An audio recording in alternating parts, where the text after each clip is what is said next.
warahmatullahi wabarakatuh.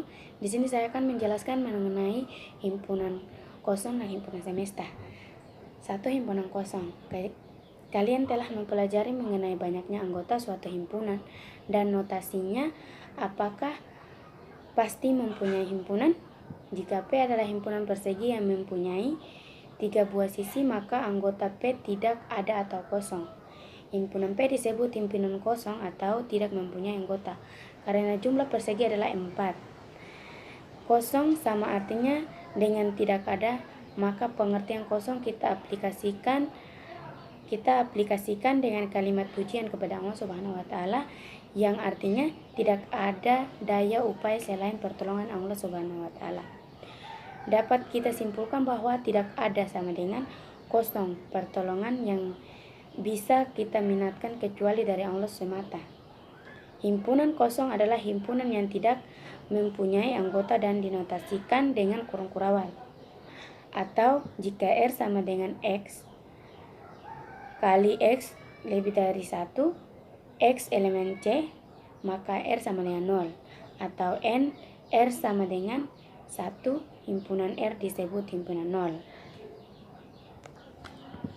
Anggota himpunan R adalah 0, jadi himpunan R bukan merupakan himpunan kosong.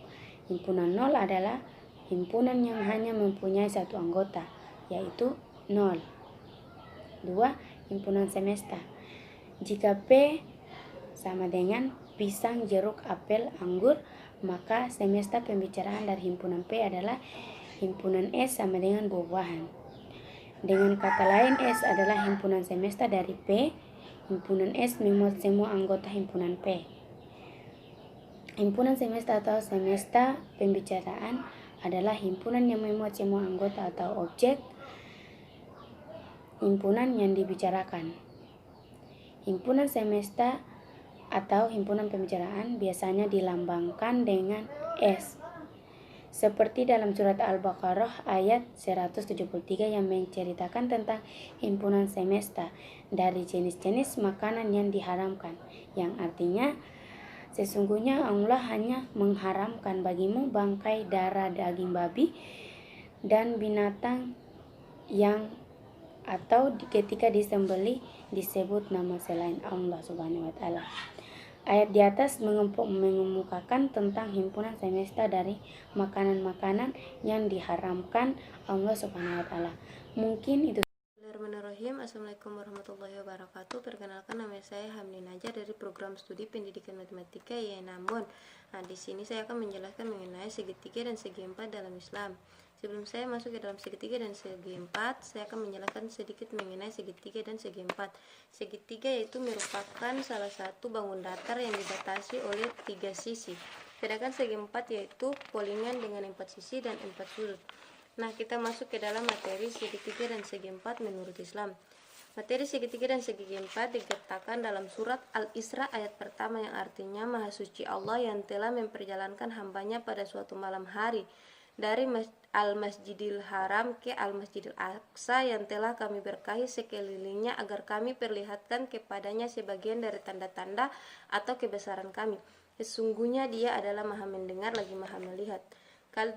Kaitan ayat ini dengan materi yaitu adanya bangun di kota Mekah yang berupa Ka'bah dan di negeri Palestina yang berupa Masjidil Aqsa.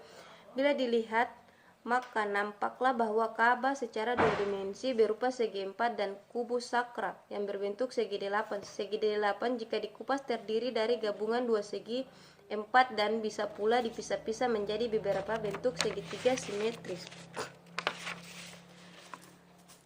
Dalam segitiga juga terdapat surat Ar-Rahman ayat 20 yang berbunyi, antara keduanya ada batas yang tidak bisa dilampaui masing-masing. Sedangkan mungkin itu saja yang bisa saya sampaikan. Wassalamualaikum warahmatullahi wabarakatuh. Warahmatullahi wabarakatuh. Nama saya Nur Hamidah Luhun dari Fakultas Tarbiyah jurusan Pendidikan Matematika IAIN Ambon. Di sini saya akan menjelaskan tentang materi matematika sudut yang berkaitan dengan Islam. Sebelum masuk tentang sudut yang berkaitan dengan Islam, saya akan menjelaskan dulu tentang pengertian sudut. Jadi sudut adalah suatu gambar yang terbentuk oleh dua sinar yang mempunyai titik akhir yang sama derajat. Satuan ukuran sudut, besarnya sudut tidak tergantung pada panjang sisi-sisi sudut, juga dapat dilihat pada gambar berikut. Jadi saya punya gambar. Ini adalah gambar bumi, bulan, dan matahari, di mana dapat kita lihat ini gambar peristiwa gerhana matahari.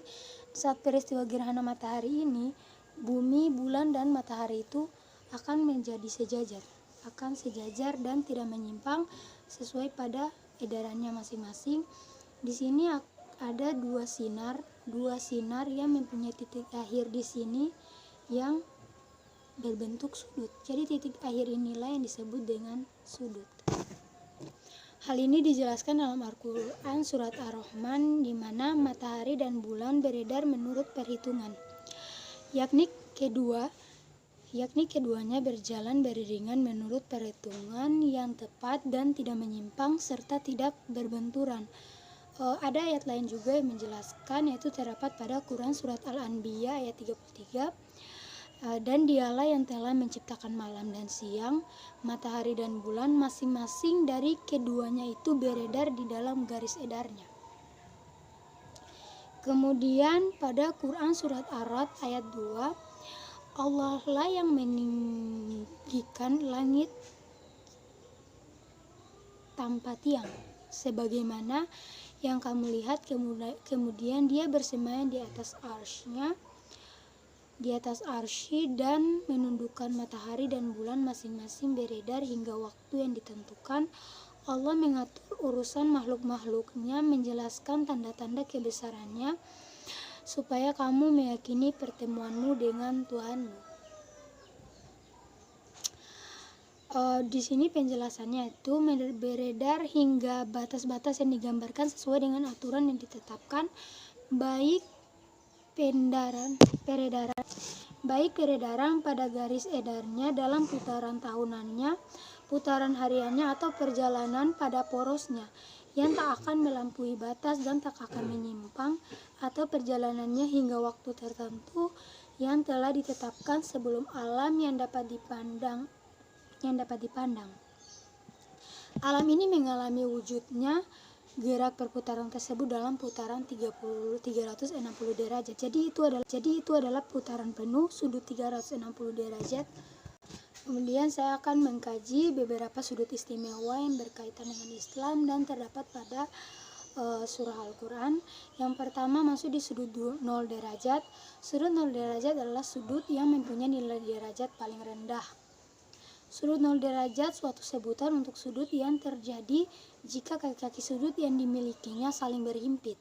Jadi Quran yang menjelaskan tentang sudut 0 derajat itu terdapat pada Quran surah Al-Mursalat ayat 38 sampai 39. Dan apabila dilakukan kepada mereka rukuklah, niscaya mereka tidak mau ruku, kecelakalah yang besarlah pada hari itu bagi orang-orang yang mendustakan. Di sini kita ambil dari rukuklah, misalnya mereka tidak mau ruku, ketika kebaikan yang seharusnya dilakukan tetapi tidak dilakukan oleh orang-orang kafir, maka tidak akan ada nilai kebaikan di dalamnya, atau bisa dikatakan dengan 0, tidak bernilai. Kemudian masuk yang kedua, yaitu sudut 30 derajat. Sudut 30 derajat itu diatur dalam Al-Quran surah Ar-Rum, surah ke-30 Ar-Rum, dan letak kerajaan Romawi. Selanjutnya kita akan membahas mengenai besar sudut 30 derajat. Dalam hal ini kita berdasarkan urutan penyusunan surah Al-Quran surah ke-30 surah Ar-Rum, mengandung arti petunjuk arah ke suatu wilayah yang tepatnya kerajaan Romawi. Kerajaan Romawi itu terletak pada ke arah Italia,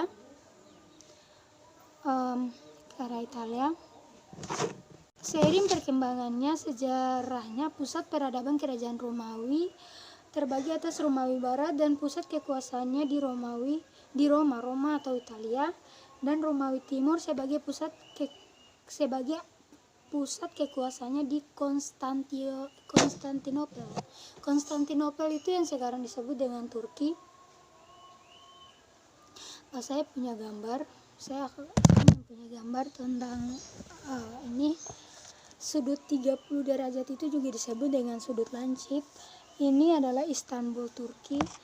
Kemudian ini Yerusalem dan ini Madinah.